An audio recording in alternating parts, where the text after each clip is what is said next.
Pentakosta ketiga adalah pencurahan Roh Kudus yang dahsyat di zaman now, melebihi yang terjadi di Azusa Street. Pentakosta ketiga akan mengakibatkan penuaian jiwa yang terbesar dan yang terakhir sebelum Tuhan Yesus datang kembali.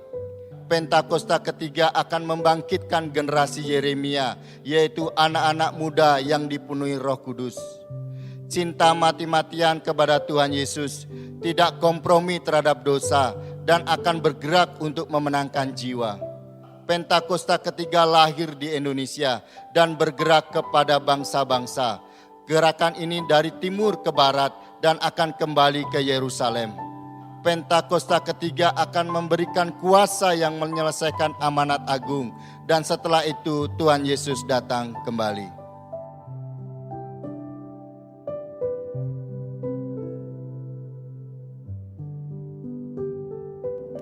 Shalom saudara, dalam Voice of Pentecost kali ini kita akan membahas bagaimana caranya mengikuti kehendak Bapa. Apakah saudara pernah merasa sudah berbuat baik, melakukan ini dan itu, bahkan mengorbankan banyak hal, namun sepertinya permohonan kita tidak dijawab atau tidak sesuai dengan harapan kita? Matius 26 menceritakan tentang Yesus yang menghadapi waktu-waktu terakhir sebelum penangkapan di Taman Getsemani. Yesus takut dan ia berdoa 3 kali, supaya cawan atau hal yang akan dilewatinya untuk berlalu. Namun Yesus tetap berserah, biar kehendak Bapa lah yang jadi. Seringkali kita berdoa dan meminta supaya doa kita dijawab. Namun sebenarnya kita sudah memiliki atau mengharapkan jawaban sesuai keinginan kita sendiri, bukannya merindukan jawaban yang daripada Bapa. Sikap Yesus pada peristiwa tadi menunjukkan betapa ia dihadapkan dengan keadaan yang sulit, tapi Yesus memilih untuk berdoa dan meminta supaya kehendak Bapa yang jadi. Doa Bapa kami diajarkan oleh Tuhan Yesus kepada murid-muridnya, di mana salah satu bagiannya merupakan sebuah permintaan. Jadilah kehendakmu di bumi seperti di surga. Doa ini mengajarkan untuk kita hidup berserah dan percaya sepenuhnya kepada Bapa. Sekarang kita akan mengetahui maksud dari hidup yang mengikuti kehendak Bapa. Yang pertama, kesadaran untuk menempatkan kehendak Bapa jauh di atas kehendak pribadi kita. Kita adalah orang yang sudah ditebus dengan harga yang mahal dan lunas dibayar oleh darah Kristus. Di Roma 6 ayat 22 juga disebutkan, kita telah dimerdekakan dari dosa dan menjadi hamba Allah.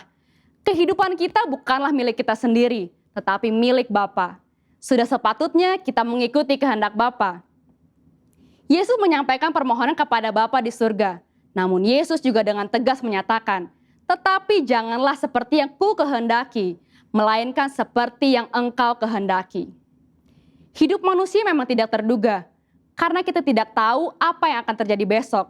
Maka dalam Yakobus 4 ayat 15 dikatakan, sebenarnya kamu harus berkata, jika Tuhan menghendakinya, kami akan hidup dan berbuat ini dan itu. Yang kedua, memahami dan menerima konsekuensi dari penyerahan diri terhadap kehendak Bapa. Kembali ke peristiwa yang dialami Yesus di Taman Getsemani. Setelah berdoa dan menyatakan, jadilah kehendakmu, yang terjadi adalah penangkapan, penyiksaan, dan penyalipan. Tetapi Yesus tetap taat dan menjalankan kehendak Bapa tersebut dengan tulus hati. Rasul Paulus menjelaskan lebih lanjut dalam Filipi 2 ayat 7-8. Yesus merendahkan dirinya untuk melakukan kehendak Bapa. Demikian juga kita temukan di kisah Ayub. Tentu kita mengingat betapa hidup Ayub diberkati oleh Allah. Lalu dalam seketika Ayub mengalami pencobaan yang begitu berat. Tetapi dalam Ayub 2 ayat 10b ia berkata, apakah kita mau menerima yang baik dari Allah tetapi tidak mau menerima yang buruk? Dalam kesemuanya itu Ayub tidak berbuat dosa dengan bibirnya. Bahkan di tengah pergumulan yang dialaminya, Ayub memilih untuk tetap menerima kehendak Bapa. Roma 8 ayat 28 berkata, kita tahu sekarang bahwa Allah turut bekerja dalam segala sesuatu untuk mendatangkan kebaikan bagi mereka yang mengasihi Dia, yaitu bagi mereka yang terpanggil sesuai dengan rencana Allah. Mungkin saat ini kita belum tahu, mungkin saat ini kita sedang berada dalam prosesnya Allah, tapi akan tiba waktunya kita berkata, saya tahu sekarang bahwa selama ini Allah turut bekerja. Tuhan Yesus tidak pernah mengecewakan saudara. Mungkin tidak mudah, tapi mari sama-sama kita berjuang untuk menjadi pribadi yang mengikuti kehendak Bapa dengan menyadari hidup kita adalah kepunyaan Bapa, taat dan penuh ketulusan. Nah, untuk saudara sekalian, saya ingin mengajak saudara untuk berdoa Bapa kami. Mari kita berdoa. Bapa kami yang di surga, dikuduskanlah namamu, datanglah kerajaanmu, jadilah kehendakmu, di bumi seperti di surga. Berikanlah kami pada hari ini makanan kami yang secukupnya, dan ampunilah kami akan kesalahan kami, seperti kami juga mengampuni orang yang bersalah kepada kami. Dan janganlah membawa kami ke dalam pencobaan, tetapi lepaskanlah kami daripada yang jahat. Karena Engkaulah yang mempunyai kerajaan dan kuasa dan kemuliaan sampai selama-lamanya. Amin. Untuk penjelasan lebih lanjut dari tim teologi kami, silakan klik link yang ada di atas atau scan QR Code yang tersedia. Salam integritas, Tuhan Yesus memberkati.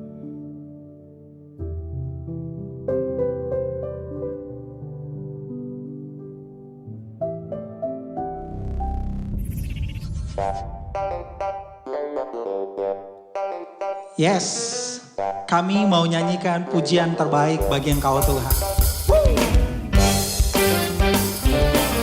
Lagu ini kami mau nyanyi dengan sukacita, sebab ini janji-Mu bagi kami Tuhan.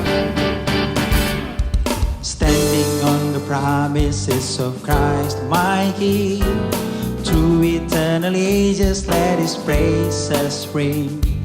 Glory in the highest I will shout and sing, standing on the promises of God. Standing, standing, standing on the promises of Christ my Savior. Standing, standing, I'm standing on the promises of God. Go. Yes, Lord. Come on. All together sing. Standing on the promises of Christ my King, through eternal ages, let His praises ring. Glory in the highest, I will shout and sing, standing on the promises of God. Sing, standing, standing, standing on the promises of God, my Savior. Standing, standing, I'm standing on the promises of God.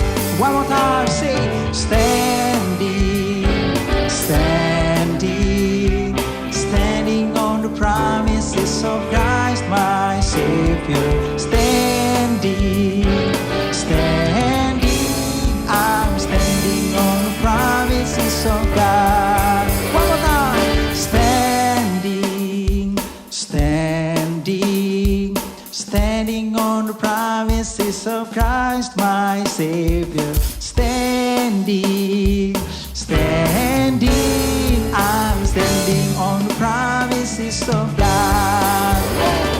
Standing, standing, standing on the promises of Christ, my Savior. Standing, standing, I'm standing on the promises of God. Standing, standing on the promises of God. I'm standing on the promises of God. Yeah. 'Cause we believe in you, Lord. Yes. Kami mengucap syukur Tuhan, kebaikan-Mu bagi kami begitu sempurna Tuhan. Kami memasyurkan nama-Mu dengan pujian kami Tuhan. Terimalah pujian kami, ucapan syukur kami Tuhan. Ku mau selalu bersyukur, selalu bersyukur. Kau Tuhan yang setia, yang selalu menopang. Ku mau selalu bersyukur, selalu bersyukur. Kau Bapakku yang setia. Ku mau selalu bersyukur, selalu bersyukur. Kau Tuhan yang setia, yang selalu menopang. Ku mau selalu bersyukur, selalu bersyukur. Kau Bapakku yang setia.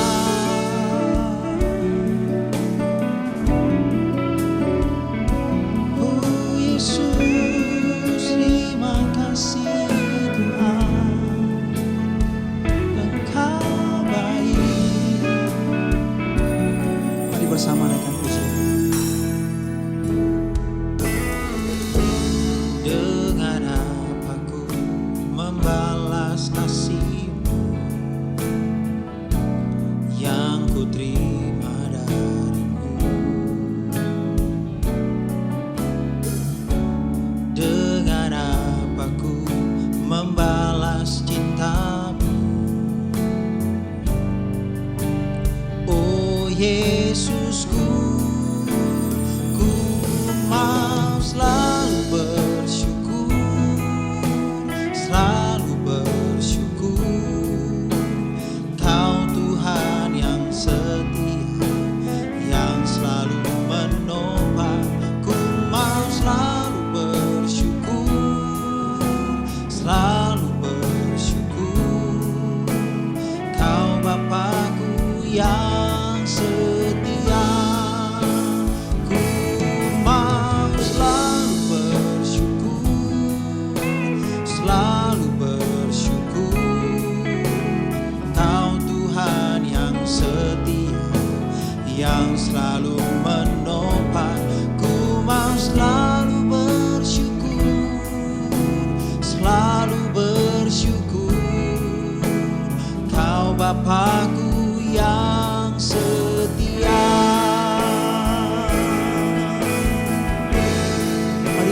Tuhan saudara. Kami bersyukur buat kebaikan-Mu, perbuatan-Mu dalam hidupku.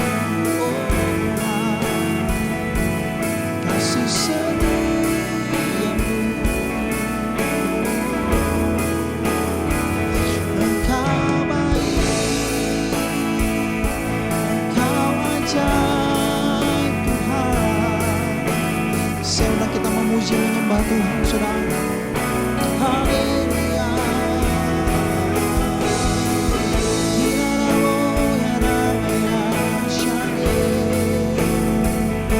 Semuanya kami menyembah. Ku mau selalu bersyukur, selalu bersyukur. Kau Tuhan yang setia, yang selalu menopang. Ku mau selalu bersyukur, selalu bersyukur. Kau Bapakku yang setia. Ku mau selalu bersyukur, selalu bersyukur. Kau Tuhan yang setia, yang selalu menopang. Ku mau selalu bersyukur, selalu bersyukur. Kau Bapakku yang setia. Haleluya. Katakan sekali lagi. Ku mau selalu bersyukur, selalu bersyukur. Kau Tuhan yang setia, yang selalu menopang. Ku mau selalu bersyukur, selalu bersyukur. Kau Bapakku yang setia. Ku mau selalu bersyukur, selalu dari hati kita waktu itu saudara pujian ini. Kau Tuhan yang setia, yang selalu menopang setiap kami. Bersyukur, selalu bersyukur. Kau Bapakku yang setia.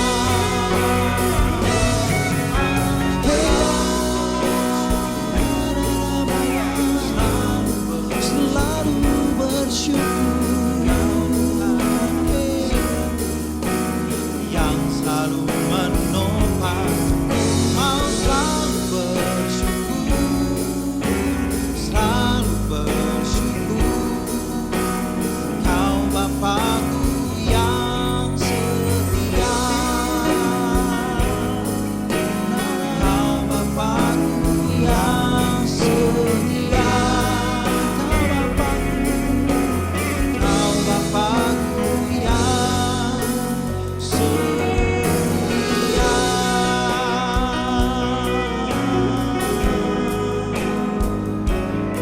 Kami sembah Kau Tuhan, sebab kasih setia-Mu Tuhan tak pernah tinggalkan kami. Hati-Mu Tuhan, mata-Mu Tuhan, kasih-Mu Tuhan tertuju bagi kami. Kami terima kasih-Mu, bahkan kami hidup Tuhan atas kasih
Yesus, kemuliaan bagimu.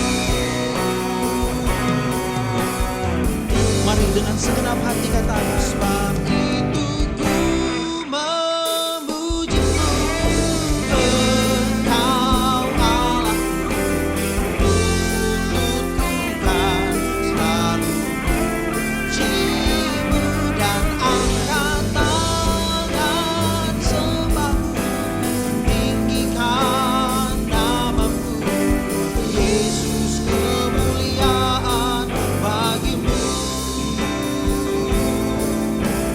Yesus, kemuliaan bagimu.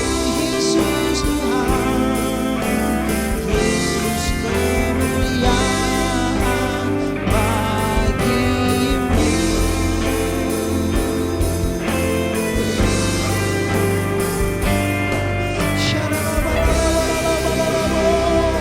Haleluya, haleluya.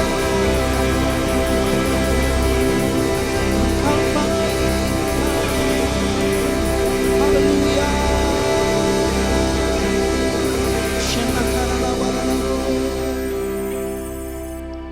Shalom Bapak Ibu Saudara yang dikasihi Tuhan Yesus. Sebentar kita akan merenungkan firman Tuhan. Mari kita berdoa lebih dulu. Bapak, terima kasih atas kasih setiamu bagi kami semuanya. Kami boleh sebentar belajar sebagian dari firman-Mu, biar roh-Mu yang berbicara, mengajari setiap kami, menjadikan tanah hati kami tanah hati yang subur untuk menerima benih-benih firman Tuhan. Di dalam nama Tuhan Yesus kami percaya Roh Kudus berkuasa. Haleluya, semua yang percaya sama-sama katakan amin. Bapak Ibu Saudara, sebelum saya membacakan firman Tuhan, saya ingin memberikan sebuah ilustrasi cerita ya tentang seorang anak muda ya yang bernama John. Nah, suatu hari John pergi ke gereja. Kemudian setibanya dia di depan pintu gereja, dia disambut oleh seorang usher yang bertanya, "Apa kabar Bapak? Apa kabar Mas?" Seperti itu. Dan kemudian John, di dalam hati John tiba-tiba ada rasa kesal seperti itu ya. Ngapain sih ini usher ya, kepo banget nanya-nanya kabar gue gitu. Terus dia masuk ke dalam gereja, kemudian pujian penyembahan mulai dinaikkan dan dia mulai merasa ini drum mengganggu sekali. Ada apa? Apa perlu drum dipakai untuk muji nyembah Tuhan? Kekerasan seperti itu. Kemudian dia berlanjut lagi ibadah selanjutnya ketika hamba Tuhan mulai sharing firman, membagikan firman. Kemudian dia ada rasa kesal di dalam hati. Kenapa hamba Tuhan harus membagikan firman begitu panjang untuk sesuatu pesan yang singkat sebenarnya dapat disampaikan. Kemudian berlanjut lagi ketika memberi persembahan, John mulai merasa kesal lagi dan dia merasa seperti dia bertanya dalam hati, apakah harus selalu persembahan-persembahan? Memang ini gereja, kerjanya cari duit, seperti itu. Kemudian pulang dari ibadah, John kesal lagi dan dia melihat sekelompok anak muda dan dia merasa kenapa anak muda ini mengganggu sekali dengan kegiatan mereka, aktivitas mereka yang terlalu norak-urakan seperti itu. Padahal anak muda itu adalah para aktivis gereja yang sedang bersiap-siap untuk ibadah selanjutnya. Di samping itu ada seorang anak muda lain bernama Jeremy. Jeremy kemudian pergi ke gereja dan ketika di depan pintu gereja dia bertemu dengan usher. Usher menyambut dia dengan perkataan, "Selamat pagi, shalom, apa kabar?" Kemudian dia merasa sukacita, wah begitu hangat sambutan mereka kepada saya. Sukacitanya bertambah. Ketika dia masuk ke dalam gedung gereja, mulai dinaikkan puji-pujian, dia bersukacita, dia menari melompat untuk Tuhan, hatinya dipenuhi dengan damai sejahtera Tuhan, dan ucapan syukur mengalir keluar dari mulutnya. Ketika hamba Tuhan mulai menaburkan firman, kemudian dia merasa sangat diberkati dan bersyukur kepada Tuhan untuk kasih anugerah Tuhan dalam hidupnya. Kemudian ketika persembahan mulai dijalankan, dia ingin memberikan yang terbaik.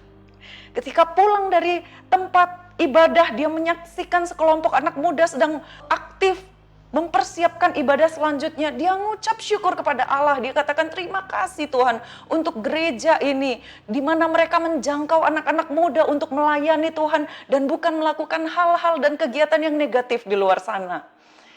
Saudara, Bapak Ibu, John dan Jeremy hadir dalam ibadah yang sama.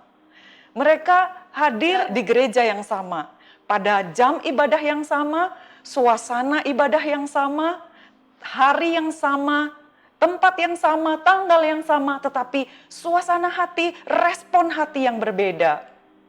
Mengapa hal ini bisa sampai terjadi? Saya bacakan ayat firman Tuhan Amsal 4 ayat 23. Dikatakan di sana, jagalah hatimu dengan segala kewaspadaan karena dari situlah terpancar kehidupan. Hati dalam bahasa Ibraninya adalah lab, artinya di tengah-tengah, pusat dari segala sesuatunya, pertengahan. Dalam bahasa Inggrisnya heart, ya, heart itu artinya jantung, ya, bukan hati, bukan liver, ya, tapi jantung. Organ yang paling penting dalam sistem tubuh manusia yang menentukan kesehatan tubuh itu. Hati di dalam firman Tuhan adalah tempat penyimpanan firman, ya, adalah tempat perbendaharaan. Dan oleh hati Anda diprogram, Anda yang memilih apa yang akan disimpan di dalam hati Anda. Mazmur 119 ayat 11 katakan, dalam hatiku aku menyimpan janjimu.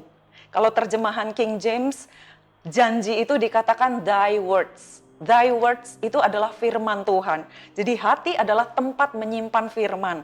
Kemudian Lukas 6 ayat 45 dikatakan, orang yang baik mengeluarkan barang yang baik dari perbendaharaan hatinya yang baik. Dan orang yang jahat mengeluarkan barang yang jahat dari perbendaharaannya yang jahat. Karena yang diucapkan mulutnya meluap dari hatinya. Hati ini berbeda dengan jiwa, ya Bapak Ibu Saudara. Jiwa itu bahasa Ibraninya psuche, ya. Tetapi hati dengan jiwa itu bersinggungan, beririsan. Jadi berbeda tetapi ada hubungannya, ya. Kalau jiwa dia terdiri dari 3 komponen, yaitu pikiran yang dipakai kita untuk berpikir, yang kita pakai untuk berpikir, emosi yang menentukan perasaan kita, sedih, marah, kecewa, sukacita, ya, kehendak, yaitu untuk memilih, ya. Dan hubungan hati dengan jiwa ini, yaitu setiap respon, reaksi, keputusan, dan pilihan yang diekspresikan oleh jiwa kita, itu ditentukan oleh apapun yang mendominasi di dalam hatimu. Jadi seperti ayat tadi yang kita baca Lukas 6 ayat 45, kalau engkau menyimpan suatu perbendaharaan yang baik dari hatimu, maka jiwamu akan mengekspresikan sesuatu yang baik. Ketika engkau menyimpan perbendaharaan yang jahat di hatimu, itu akan terekspresi juga, akan terlihat juga. Jadi hati ini begitu penting, ya. Kalau kita baca firman Tuhan 1 Samuel 16 ayat 7 katakan, tetapi berfirmanlah Tuhan kepada Samuel, janganlah pandang parasnya atau perawakannya yang tinggi, sebab aku telah menolaknya, bukan yang dilihat manusia yang dilihat Allah. Manusia melihat apa yang di depan mata, tetapi Allah melihat hati. Itu sebabnya hati bagi orang-orang percaya, orang Kristen itu sangat penting karena Allah melihat hati. Dia tidak melihat fisik kita, perawakan kita. Ini adalah firman Tuhan yang disampaikan kepada Nabi Samuel ketika dia memilih, dia akan memilih raja pengganti daripada Saul, dari anak-anak Isai, ya. Dan Allah katakan Tuhan melihat hati. Karena itu hati sangat penting untuk kita jaga, seperti Amsal 4 ayat 23 katakan, jaga hatimu sebab Allah memandangmu, memandang hatimu. Kemudian kalau kita lihat apa yang disampaikan di Markus 4 pasal 4 ayat 3 sampai 8. Saya bacakan, ini adalah perkataan Tuhan Yesus. Dengarlah, ada seorang penabur keluar untuk menabur. Ayat 4, pada waktu ia menabur, sebagian benih itu jatuh di pinggir jalan. Lalu datanglah burung dan memakannya habis.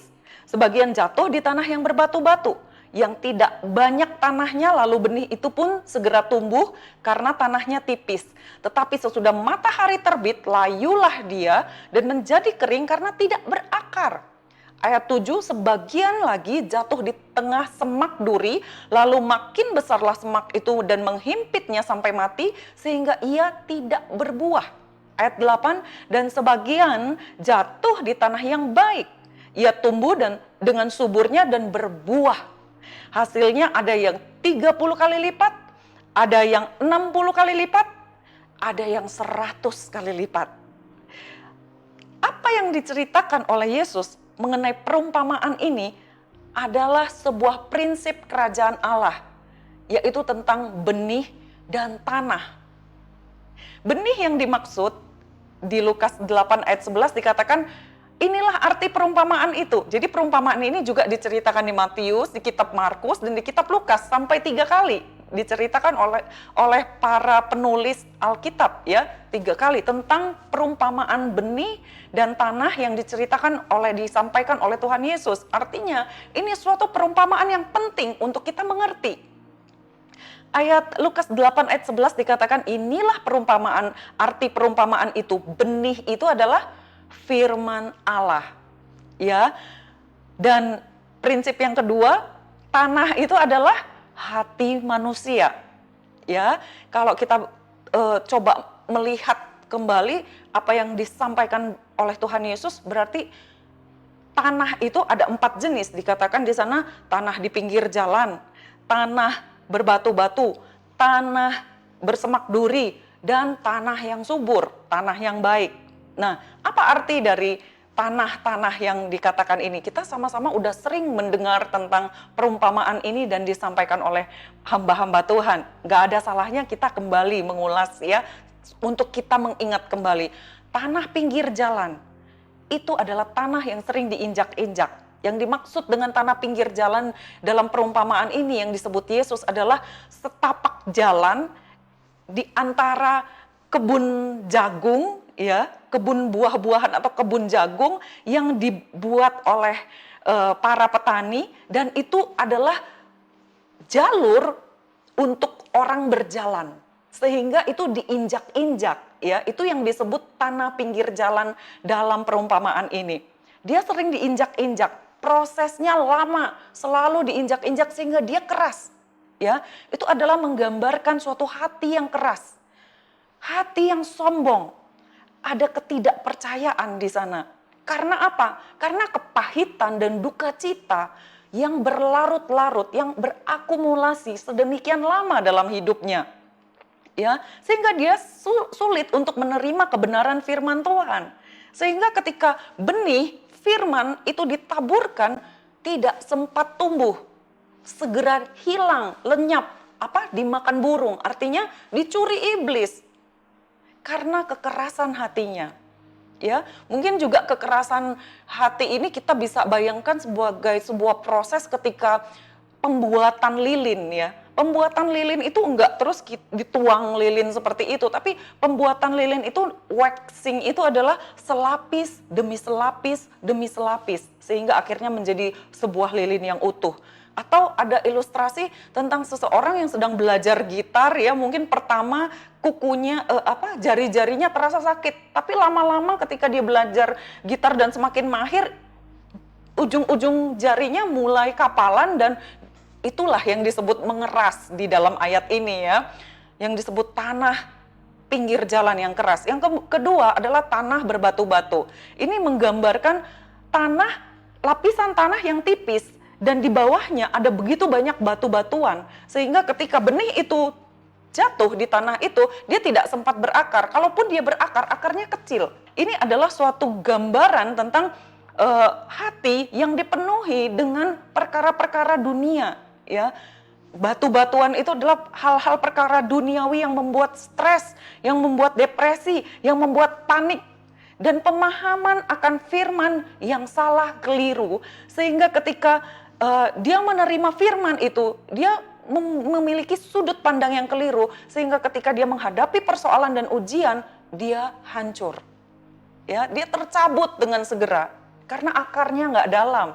Ya, tidak berakar sampai kedalaman yang dibutuhkan oleh tanaman itu.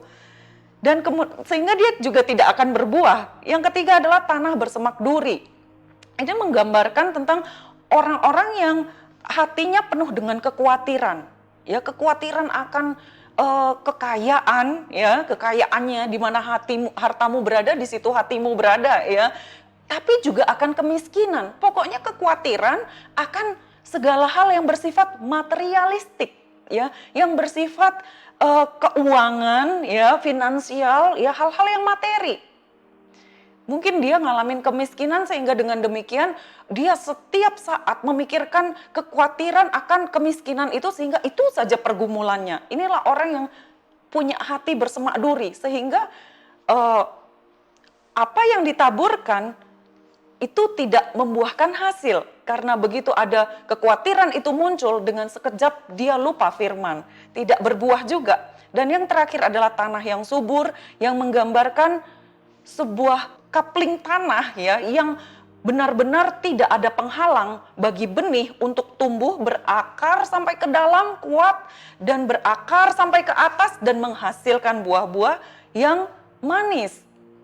Dan itulah tanah yang berkuasa untuk menyelamatkan jiwa seseorang karena firman Allah berkuasa. Jadi di sini ketika kita melihat keempat jenis tanah ini, kita harus ingat bahwa benih yang ditabur itu benih yang sama, kualitasnya sama, tetapi yang berbeda apa? Yang berbeda tanahnya, kualitas tanahnya, keadaan tanahnya.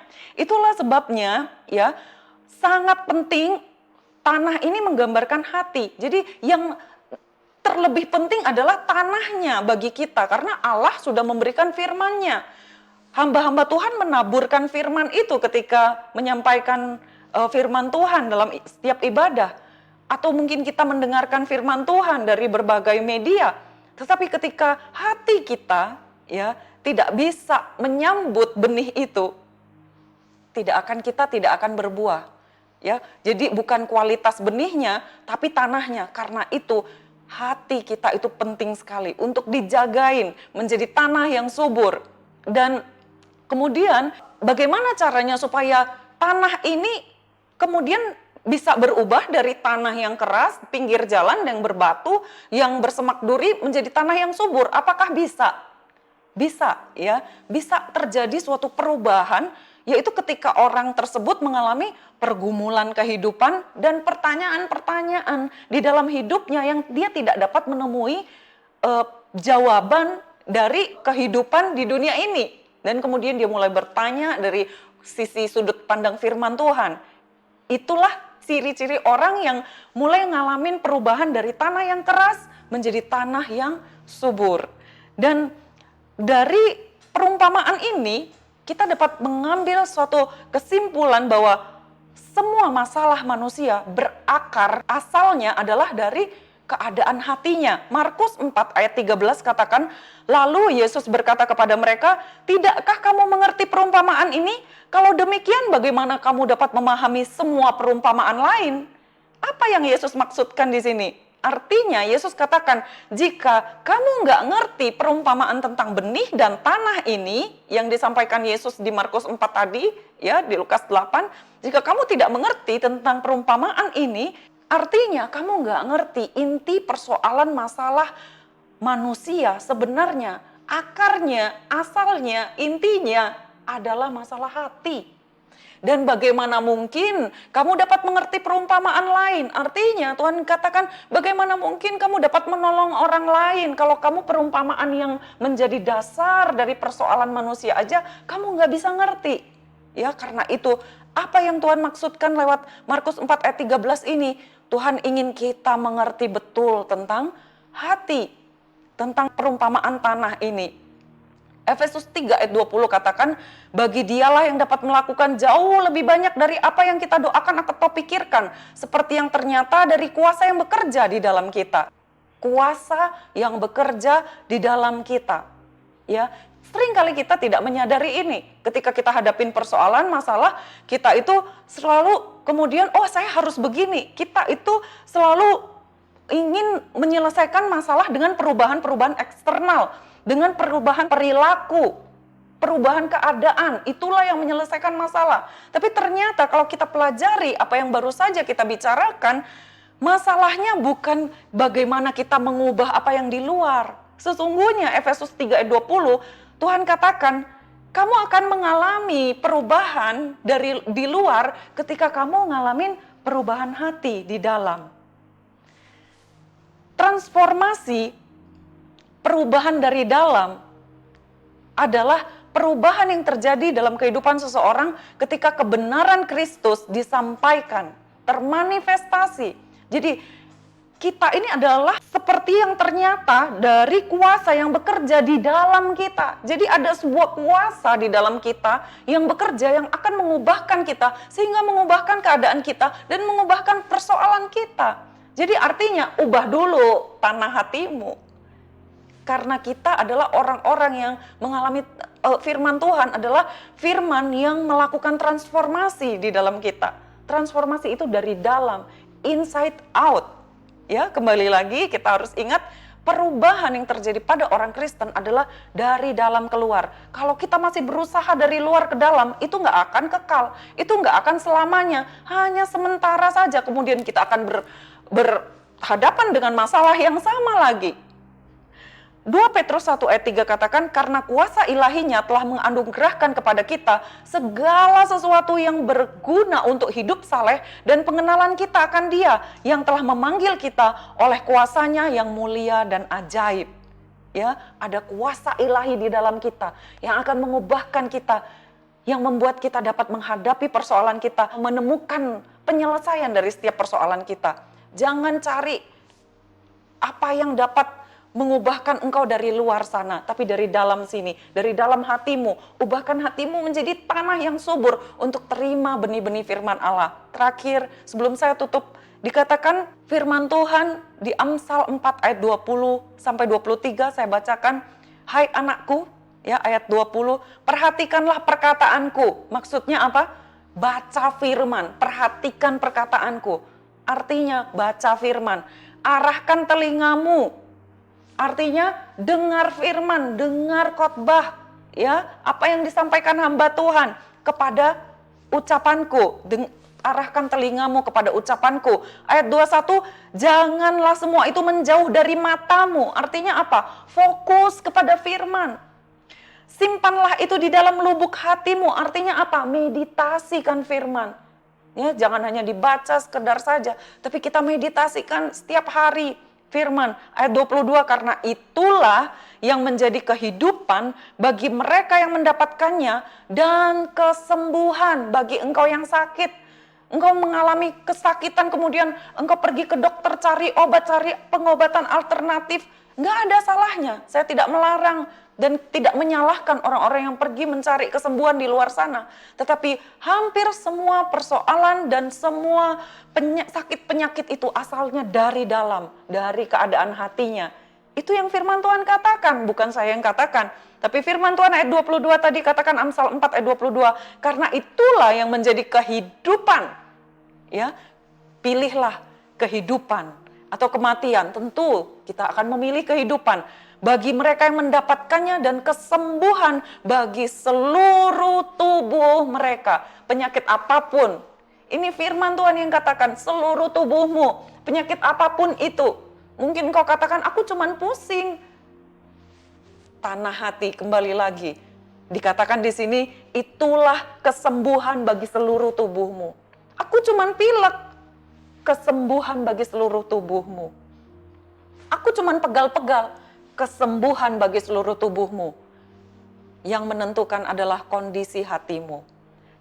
Ayat 23, kembali lagi saya tutup dengan ayat ini. Jagalah hatimu dengan segala kewaspadaan, karena dari situlah terpancar kehidupan. Puji Tuhan, kita sudah belajar firman Tuhan. Dan saya percaya firman ini menjadi suatu pesan Tuhan bagi kita untuk menjaga hati kita tetap menjadi hati yang subur, hati yang baik, tanah hati yang baik. Setiap saat kita terima firman, berakar dan berbuah yang baik. Mari kita sama-sama berdoa untuk menutup firman ini. Bapa, kami mengucap syukur untuk firman yang sudah kami dengarkan. Kami percaya Tuhan, ada kuasa ilahi di dalam kami yang memampukan kami untuk menghadapi setiap persoalan kami. Dan kami mau terima firman-Mu dan setiap benih yang ditabur, yaitu firman-Mu, dimanapun kami berada. Ketika kami dengar firman dibagikan, ketika kami membaca firman, kami mau menjadi tanah hati yang subur, yang tidak punya penghalang bagi benih firman-Mu berakar dan berbuah yang lebat di dalam hidup kami. Terima kasih Bapa, di dalam nama Tuhan Yesus semua kita yang percaya sama-sama katakan amin. Tuhan Yesus memberkati. Saya percaya kita sedang ada dalam suasana yang luar biasa, amin. Saya tahu setiap kita sudah dipersiapkan tempat yang terbaik bagi kita di surga, saudara. Nah, hari ini kita mau nyanyi dengan sukacita, amin. Haleluya. Sama-sama katakan. Kasih Allah tak berkesudahan, selalu baru setiap hari. Rahmat-Nya pun tak pernah berakhir seumur hidupku. Sambil bertepuk tangan Bapak Ibu Saudara.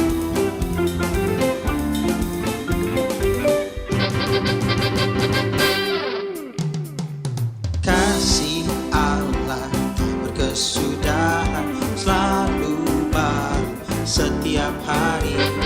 Rahmat-Nya pun tak pernah berakhir seumur hidupku. Dengan sukacita ku kan menari, dengan sorak-sorai memuji. Ku naikkan pujian, haleluya. Nyanyi bagi Dia Sang Raja, nyanyi bagi Dia Sang Raja selamanya. Lagi saudara, tepuk tangan yuk.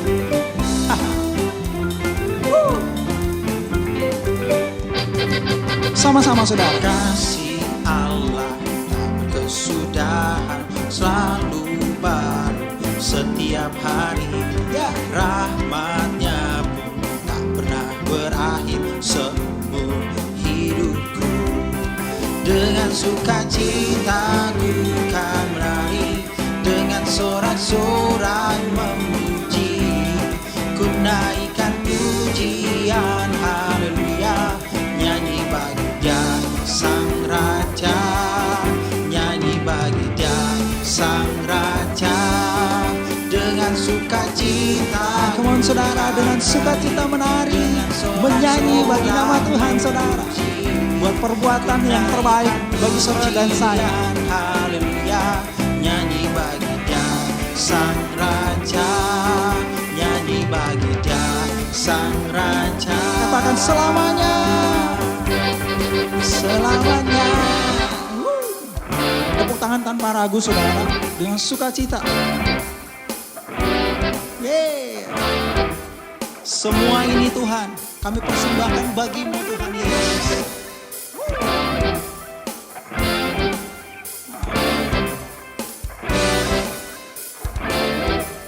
Mari bersiap-siap saudara. Kali ini harus lebih dahsyat.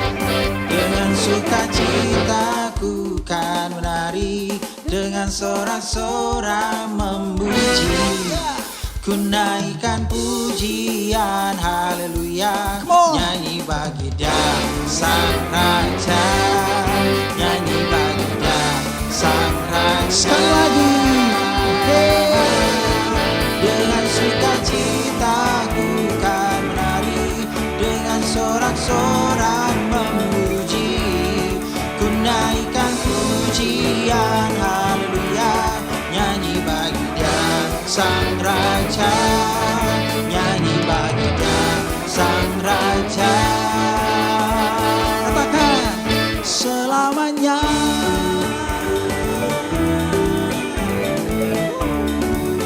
Oh yeah. Haleluya. Puji nama Tuhan. Mazmur 91, dalam lindungan Allah.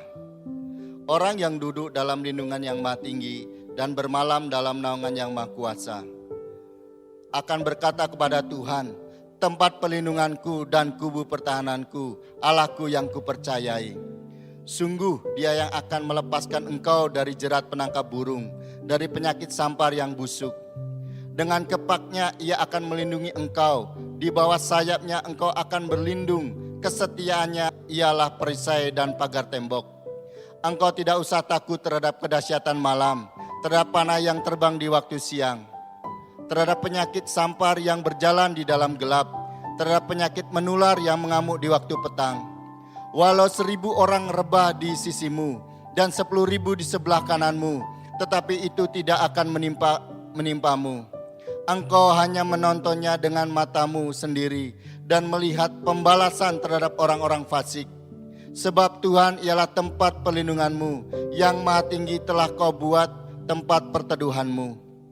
Malapetaka tidak akan menimpa kamu, dan tulah tidak akan mendekat kepada kemahmu. Sebab malaikat-malaikat Allah akan diperintahkannya kepadamu untuk menjaga engkau di segala jalanmu. Mereka akan menantang engkau di atas tangannya, supaya kakimu jangan terantuk kepada batu. Singa dan ular tedung akan kau langkahi. Engkau akan menginjak anak singa dan ular naga. Sungguh hatinya melekat kepadaku, maka aku akan meluputkannya. Aku akan membentenginya, sebab ia mengenal namaku. Bila ia berseru kepadaku, aku akan menjawab. Aku akan menyertai dia dalam kesesakan. Aku akan meluputkannya dan memuliakannya. Dengan panjang umur aku akan kenyangkan dia, dan akan kuperlihatkan kepadanya keselamatan daripadaku. Mari saudara, kita angkat kedua tangan kita untuk menyambut doa berkat. Kiranya berkat perlindungan, anugerah demi anugerah dan damai sejahtera yang melimpah dari Allah Bapa, kasih yang sempurna di dalam Tuhan Yesus Kristus, persekutuan yang manis dengan Roh Kudus, pertolongan kuasa dan penghiburannya, memberkati menyertai kita semua dari saat ini hingga Yesus datang menjemput kita semua di awan yang permai, dan kita akan bersama dengan Tuhan Yesus hingga selamanya. Mari semua yang percaya dan sudah terima berkat Tuhan, sama-sama kita katakan amin.